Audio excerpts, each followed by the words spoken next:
On parle souvent de soigner le corps, parfois de nourrir l'âme, mais qui veille encore sur l'esprit? Beaucoup ignorent que la Bible distingue ces trois dimensions et que les confondre nous condamne à vivre incomplet. Dès la Genèse, Dieu a gravé un code spirituel qui révèle pourquoi tant de vies, pourtant bien construites, finissent vides. Ce secret, peu de croyants l'aperçoivent, et encore moins l'appliquent. Pourtant, le jour où vous le comprendrez, vos prières changeront, et votre vie aussi. On croise parfois des regards qui semblent vivants, mais dont la lumière s'est éteinte quelque part en chemin. Le sourire tient, le corps fonctionne, mais à l'intérieur, l'âme se replie comme une fleur privée de soleil. Cette fracture invisible ne laisse pas de cicatrices sur la peau. Pourtant, elle ronge les fondations. C'est une guerre que personne ne voit, menée dans des couloirs silencieux de l'être. Et souvent, on la confond avec de la fatigue passagère. Le corps, lui, parle à sa manière. Tension dans la nuque, insomnie qui griffe la nuit, respiration courte, comme si l'air n'était plus assez grand. Mais l'âme, blessée, se tait par habitude ou par peur de déranger. Quant à l'esprit, il s'efface comme une voix noyée dans le bruit du quotidien. L'homme continue sa route, convaincu qu'il est juste stressé. En réalité, il marche avec des pièces manquantes. Il y a ceux qui mangent bien, font du sport, dorment 8 heures et qui pourtant se sentent creux au réveil. Leur corps est prêt, mais leur âme porte un manteau mouillé qui les alourdit. L'esprit, lui, n'est plus convoqué aux décisions importantes. On vit en mode automatique. C'est comme naviguer avec une coque intacte mais sans gouvernail ni voile. Et tôt ou tard, le courant impose sa direction. Les Écritures montrent que l'homme a été créé entier, sans séparation entre ce qu'il ressent, ce qu'il pense et ce qu'il croit. Mais le péché, les blessures et les mensonges répétés ont ouvert des fissures. Alors, l'âme se met à assumer des combats qui ne sont pas les siens. Comme un musicien obligé de jouer seul, une partition écrite pour un orchestre. Et la mélodie finit par se briser. Ceux qui vivent ainsi n'en parlent pas toujours. Parfois par honte, parfois parce qu'ils n'ont pas les mots. Mais leur regard trahit ce poids silencieux. Une vitre invisible entre eux et le monde. Les prières deviennent rares ou bien mécaniques. On se lève, on travaille, on rit aux blagues. Mais le soir, le vide réclame sa place. Et personne ne le voit, sauf Dieu. Un exemple frappant, cette femme, solide, toujours disponible pour les autres, qui soudain s'effondre un matin sans raison apparente. Ce n'était pas une crise soudaine, mais la somme d'années à ignorer la voix de son esprit. Ses larmes étaient celles d'une âme à bout de souffle, et son corps avait sonné l'alarme. Elle avait tout, sauf l'unité intérieure. C'est ici que commence le discernement, savoir que le corps, l'âme et l'esprit sont trois réalités distinctes, mais inséparables. Quand l'un souffre, les deux autres finissent par fléchir. Ignorer cette vérité, c'est vivre dans une maison dont les fondations s'effritent, en espérant que la peinture suffira à cacher les fissures. Et pour comprendre comment retrouver cette unité perdue, il faut retourner à l'origine. L'Éternel Dieu forma l'homme de la poussière de la terre et insuffla dans ses narines un souffle de vie. Ce verset, on l'a entendu 1000 fois, souvent comme un simple récit de création. Mais c'est plus qu'une scène fondatrice, c'est un code spirituel. La poussière, c'est la matière. Le souffle, c'est l'invisible qui donne sens et direction. Sans ce souffle, l'homme n'était qu'une silhouette inerte. Le texte précise que Dieu insuffla, non pas de l'air, mais son esprit. Ce détail change tout. La vie ne commence pas au premier battement de cœur, mais au moment où l'Esprit de Dieu entre en nous. C'est pourquoi certains, bien que respirants, vivent comme des statues. Ils marchent, parlent, mangent, mais leur souffle intérieur est éteint, et seul Dieu peut le rallumer. La poussière nous rappelle notre fragilité. Un simple vent peut nous disperser. Mais le souffle divin nous rappelle notre origine céleste. Quand on se coupe de Dieu, on oublie que ce souffle est toujours là, même affaibli. C'est comme un charbon sous la cendre. Il semble mort, mais il suffit d'un vent venu du ciel pour le faire rougeoyer à nouveau. Ce souffle est la clé de la vraie vie. Dans le quotidien, ce principe se traduit ainsi. On peut posséder santé, travail, famille, et pourtant se sentir incomplet. Ce vide n'est pas un manque de choses, mais un manque de présence. Reconnecter avec Dieu, c'est ouvrir à nouveau les narines de notre âme pour recevoir son souffle. Par la prière sincère, par l'écoute de sa parole, par l'abandon de ce qui étouffe notre esprit. Ce souffle, dans Genèse 2:7, est aussi une alliance. Dieu ne nous a pas seulement donné la vie, il a partagé une part de lui-même. Chaque respiration est un rappel silencieux que nous avons été choisis pour porter son image. Perdre ce lien, c'est trahir notre propre design. Le retrouver, c'est retrouver la raison même pour laquelle nous sommes sur Terre. J'ai rencontré un homme qui avait tout perdu, travail, maison, famille. Pourtant, il disait se sentir plus vivant qu'avant. Pourquoi ? Parce que dans ses nuits les plus sombres, il avait redécouvert le souffle de Dieu. Il n'avait pas retrouvé toutes ses possessions, mais il avait retrouvé sa source. Et cela suffisait pour avancer chaque jour, le cœur ferme. Alors, relire Genèse 2:7 n'est pas un exercice théologique, c'est un rappel vital. Ce souffle qui nous a formés peut encore nous relever.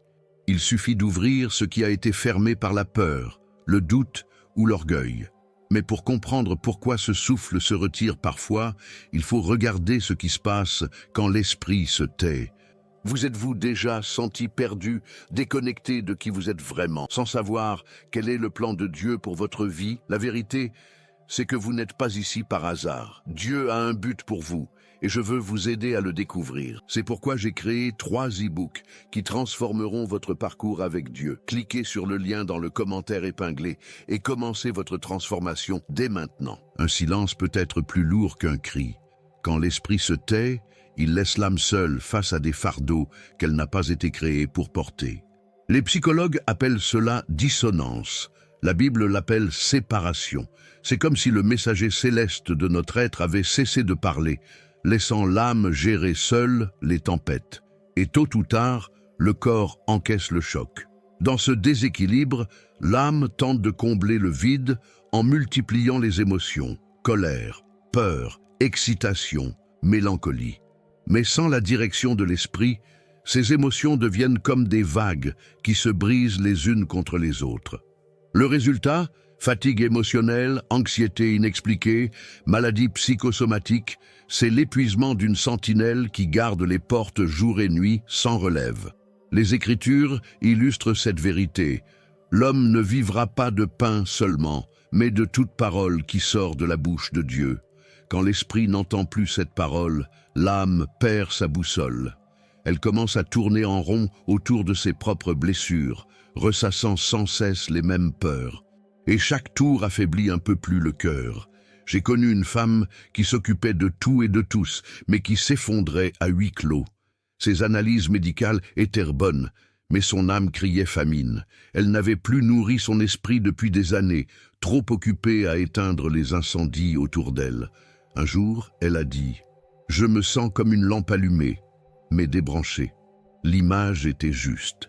Quand l'esprit se tait, il ne s'agit pas d'une absence définitive. Souvent, il attend que nous fassions taire le bruit autour. Le problème est que nous confondons ce silence avec de l'abandon. Or, c'est parfois une invitation. Retrouver la chambre intérieure, fermer la porte et dire « Parle, Seigneur, ton serviteur écoute ».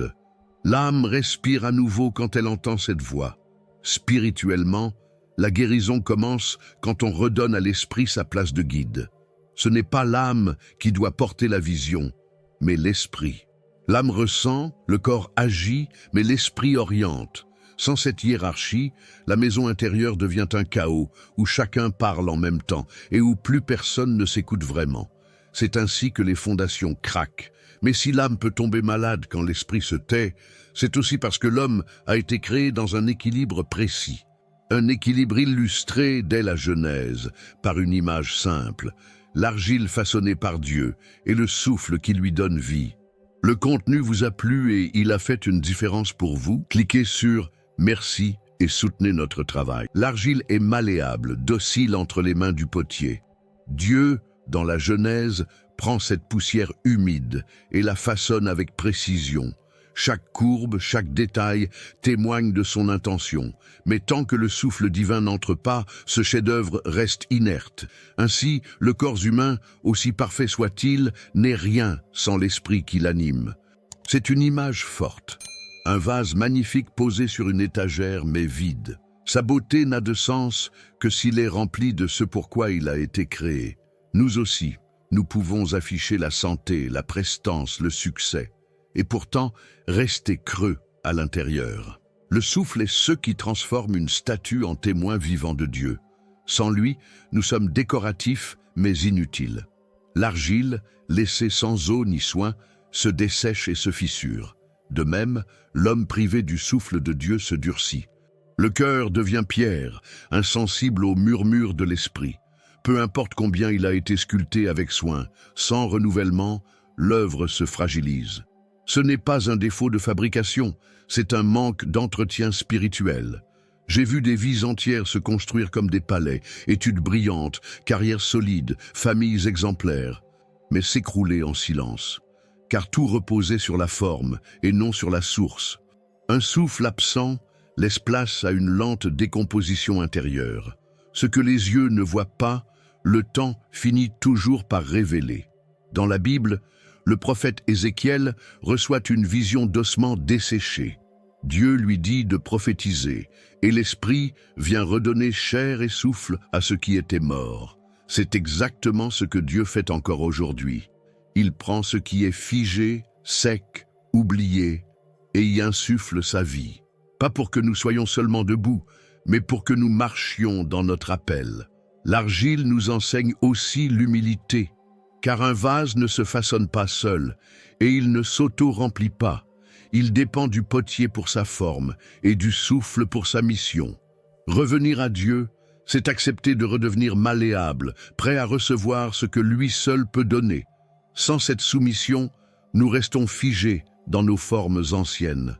Et si l'argile nous parle du corps et le souffle de l'esprit, il reste une vérité oubliée. Dans la sagesse ancienne, l'âme et l'esprit étaient distincts, deux forces différentes, mais complémentaires. Comprendre cette différence, c'est apprendre à marcher droit dans un monde qui nous pousse à l'oubli. Dans la langue hébraïque, chaque mot est une porte vers un univers de sens. Nefesh désigne l'âme, le siège des émotions, des désirs, des besoins profonds. Ruach signifie esprit, le souffle, l'inspiration, la connexion directe à Dieu. Les anciens rabbins savaient que confondre les deux, c'était comme prendre une boussole pour un thermomètre. Les deux sont précieux, mais ne servent pas à la même chose. Le nefesh ressent, il pleure, rit, espère, craint. Il réagit aux blessures, aux caresses, aux paroles. Le ruach, lui, ne se nourrit pas de compliments ni de plaisir. Il se nourrit de vérité et de présence divine. Quand l'un prend la place de l'autre, l'équilibre se brise. Et l'homme se perd, croyant suivre son cœur alors qu'il ignore sa véritable orientation. Dans la tradition ancienne, le nefesh est lié au sang, à la vie terrestre. C'est pourquoi il est souvent mentionné dans les lois de pureté et de sacrifice. Le ruach, en revanche, est décrit comme venant d'en haut, une parcelle du souffle de Dieu. Cette distinction protégeait les croyants de l'erreur de vivre uniquement au rythme de leurs émotions. Elle leur rappelait que l'homme est un pont entre terre et ciel. J'ai rencontré des personnes qui, en confondant ces deux réalités, prenaient chaque coup de vent émotionnel pour une direction spirituelle. Elles changeaient de route au gré des humeurs, persuadées que Dieu parlait à travers chaque sentiment. Mais un nefesh blessé peut crier plus fort qu'un ruach en paix. Et il faut apprendre à discerner l'un de l'autre. La Bible elle-même emploie cette nuance. Dans Job, l'Esprit de Dieu m'a créé, et le souffle du Tout-Puissant me fait vivre. Ici, l'esprit, ruach, est la source de vie, tandis que l'âme, nefesh, exprime cette vie. Les anciens comprenaient que l'âme devait être guidée et que seul l'esprit pouvait tenir la boussole en main. C'est ce qui évitait bien des naufrages. Perdre cette distinction nous a rendus vulnérables. Nous cherchons à apaiser nos âmes avec des solutions spirituelles superficielles, ou à nourrir notre esprit avec des distractions émotionnelles. Résultat, ni l'un ni l'autre n'est rassasié. C'est comme donner de l'eau à une lampe à huile ou de l'huile à une plante. La bonne ressource doit aller au bon réceptacle. Et c'est ainsi qu'aujourd'hui, beaucoup traitent tout comme un problème émotionnel. L'angoisse, l'insomnie, le vide sont vus comme des blessures du nefesh. Mais parfois, c'est le ruach qui crie étouffé. Et ce cri, si on l'ignore, devient un murmure qui ronge de l'intérieur. Aujourd'hui, l'angoisse se traite par des pilules, le vide par des distractions et la solitude par des écrans.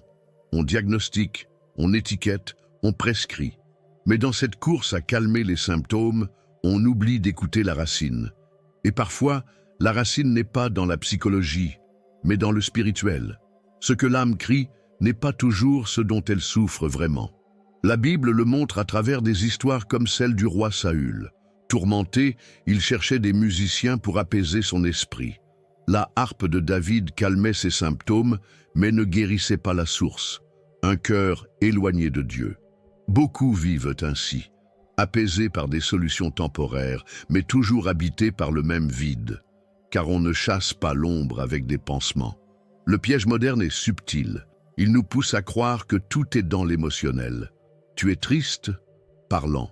Tu es anxieux? Respire. Oui, c'est utile, mais si la racine est spirituelle, aucune méthode émotionnelle ne comblera le manque. C'est comme réparer une fuite d'eau en peignant le mur. Ça tient un temps, mais l'infiltration continue. J'ai rencontré un homme qui avait suivi toutes les thérapies possibles, sans succès. Ce n'est que lorsqu'il a renoué avec Dieu qu'il a senti un vrai changement. Ce n'était pas un miracle soudain, mais une guérison progressive. Son esprit reprenait la parole et son âme retrouvait la paix. C'est la preuve que certaines maladies de l'âme ne se soignent qu'en restaurant le lien spirituel. Cela ne veut pas dire que l'accompagnement émotionnel est inutile. David lui-même exprimait ses émotions dans les psaumes avec une intensité rare, mais il finissait toujours par tourner son regard vers Dieu. Le danger, c'est de s'arrêter au premier pas et de ne jamais atteindre la source, car l'émotion est le signal, pas la solution. Le monde moderne nous a appris à avoir honte du vide intérieur. Alors, on le maquille, on se suroccupe, on s'épuise, on sature nos sens pour ne pas sentir. Mais l'esprit, lui, n'abandonne pas. Il frappe à la porte par des rêves, des signes, des rencontres. Et tant qu'on ne lui ouvre pas, l'âme restera en état de siège. Et si nous pouvions voir ce piège, nous comprendrions mieux pourquoi l'histoire d'Adam n'est pas qu'un récit ancien. C'est une clé pour comprendre comment un corps façonné par Dieu peut tomber alors que tout semblait parfait. Adam avait été formé de la main même de Dieu, vivant dans un jardin où chaque feuille respirait la perfection. Son corps portait encore la fraîcheur du souffle divin, son esprit connaissait la voix du Créateur, mais un jour, l'âme a choisi autrement. Ce choix n'était pas une chute physique, c'était une fracture intérieure. Et cette fracture, l'humanité la porte encore. Le fruit défendu n'était pas seulement un test d'obéissance, mais un révélateur de priorité. Adam et Ève ont prêté l'oreille à une autre voix, donnant à leur nefesh le pouvoir de guider sans le ruach. Le corps était intact, mais l'esprit venait de se retirer dans l'ombre. Et quand l'esprit se tait, l'âme commence à se perdre. Le jardin n'a pas été perdu en un jour, mais en un choix. Depuis, chaque homme et chaque femme connaît cette tension. Suivre ce qui attire ou ce qui élève. Nous pouvons avoir reçu des dons, une santé solide, une intelligence fine, et pourtant choisir contre notre esprit. C'est le drame de ceux qui brillent extérieurement, mais se vident intérieurement.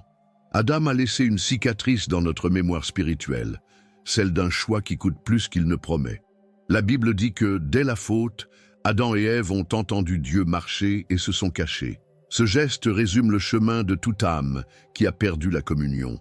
On évite la lumière, on fuit la voie familière. Pourtant, Dieu n'a pas cessé de les appeler. La blessure était réelle, mais l'amour aussi. C'est ce dialogue entre justice et miséricorde qui traverse toute l'histoire biblique. Cette cicatrice se manifeste aujourd'hui dans nos vies quand nous préférons nourrir nos désirs immédiats plutôt que notre lien avec Dieu. Nous savons ce qui est juste, mais nous repoussons la main tendue. Et comme Adam, Nous nous cachons derrière nos feuilles de figuier modernes, excuses, distractions, rationalisations, mais aucune de ces feuilles ne guérit la plaie. J'ai connu un homme qui avait tout pour plaire, charisme, influence, reconnaissance. Pourtant, chaque soir, il buvait seul, incapable de combler un vide qu'il ne comprenait pas. Ce vide, c'était la cicatrice d'Adam en lui, le manque de ce souffle qu'il avait un jour mis de côté. La guérison a commencé le jour où il a cessé de se cacher. Mais cette cicatrice, aussi profonde soit-elle, n'est pas une condamnation définitive.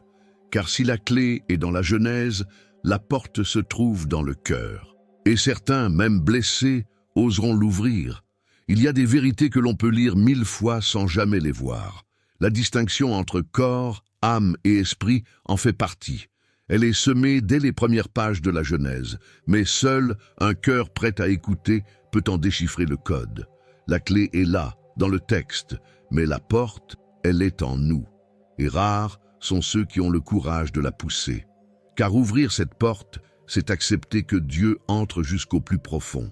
Pas seulement dans nos prières du matin, mais dans nos peurs, nos blessures, nos zones fermées. C'est laisser le souffle divin balayer les pièces que nous préférons garder dans l'ombre. Et cette intrusion bienveillante peut effrayer ceux qui craignent de perdre le contrôle. Pourtant, c'est la seule façon de retrouver la plénitude. La Genèse nous montre un Dieu qui ne se contente pas de créer à distance. Il façonne, il souffle, il parle, mais il ne force pas. Comme aux portes de l'Éden après la chute, il se tient là, appelant par notre nom. La serrure n'est pas extérieure, elle est forgée dans nos décisions, nos priorités, nos désirs. Et seule une volonté humble peut la tourner. J'ai vu des vies changer radicalement quand cette porte s'ouvrait. Pas par magie, mais parce que l'esprit reprenait sa place. Le corps cessait de courir après 1000 compensations. L'âme se calmait, enfin portée par une direction claire. Et l'homme redevenait ce qu'il avait été créé pour être, un être entier, unifié, aligné avec son Créateur. Mais il faut dire la vérité. Certains lisent la clé, mais n'osent pas l'utiliser, par peur de ce qu'ils trouveront derrière, par attachement à leurs habitudes, par doute sur la fidélité de celui qui attend. Pourtant, chaque jour de refus est un jour de plus dans la sécheresse, et cette sécheresse finit par étouffer même les plus fortes volontés. La clé dans la Genèse ne sert pas seulement à nous rappeler notre origine, mais à nous offrir un chemin de retour. C'est un appel à l'alignement intérieur. Que le corps obéisse, que l'âme ressente, mais que l'esprit guide. Car un cœur ouvert à Dieu devient une demeure où il se plaît à habiter, et tout le reste trouve sa place. Ainsi s'achève ce parcours à travers la fracture et la restauration. Mais en réalité, ce n'est qu'un commencement. Car maintenant que la clé est dans ta main, que feras-tu de la porte qui t'attend? Tu sais maintenant que le corps, l'âme et l'esprit ne sont pas interchangeables. Chacun a sa place, sa mission et son langage. Si ton esprit est silencieux, l'âme s'épuise. Si ton âme est blessée, le corps emporte la marque. Mais lorsque l'esprit reçoit à nouveau le souffle de Dieu, tout retrouve sa juste position. Alors, pose-toi cette question. Vis-tu seulement avec ce que l'on voit, ou aussi avec ce que Dieu a mis en toi d'invisible? N'attends pas que la sécheresse gagne ton intérieur. Ouvre la porte aujourd'hui et laisse le Créateur rétablir ton unité. Pour continuer à marcher dans cette vérité et découvrir d'autres révélations oubliées, abonne-toi à cette chaîne et active les notifications. Chaque message peut être l'étincelle qui rallumera le souffle en toi.